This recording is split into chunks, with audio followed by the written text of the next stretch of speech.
3, and then doing all the remaining cylinders. There's 100 pounds of pressure going into each cylinder. The motor is a little bit warm, and we'll see what the results show. Check number 3.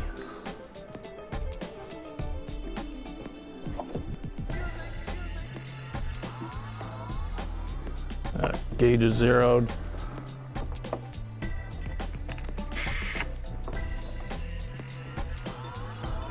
That's looking like 4%. Number 5 next. That's about 5%. Number 1.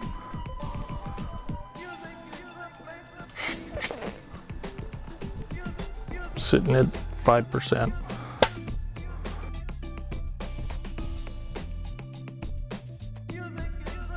Number 6. 5% also. Cylinder number 2. 5%. This is cylinder number 4.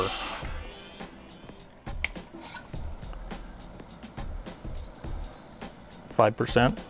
4 lives up there. Okay, how'd it go?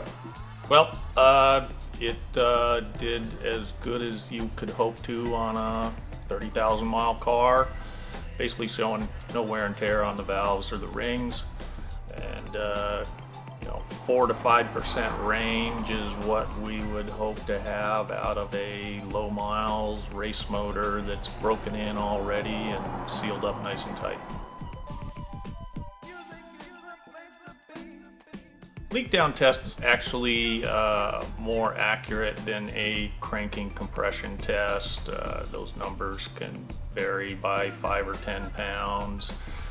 This is actually a static test where you get a percentage out of each cylinder of leakage.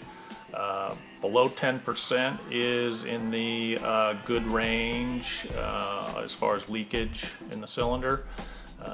When you get above that, it's a little concerning, but it's not until you get into the upper teens that red flags start waving. How many leakdown tests you think you've done, Mark? Hundreds, if not thousands. They will sometimes get done during a service, and definitely during pre-sale inspections, which I've done a lot of. Right. And when you start getting into the higher numbers, what's the causal factor? Of the leak down? Yeah. Above 10% just means that the rings aren't seated as well, or the valves aren't seated as well. Say a car that's leaking 30% could have a valve issue, and probably not broken rings, but some kind of damage. No, scratch that. Could have broken rings. So, and you can hear it whistle Dixie once it gets that bad, right? You can either hear it come out the exhaust, or you can hear pinpoint where the compression is going past, whether it's the rings or the intake or the exhaust valve. You can narrow it down.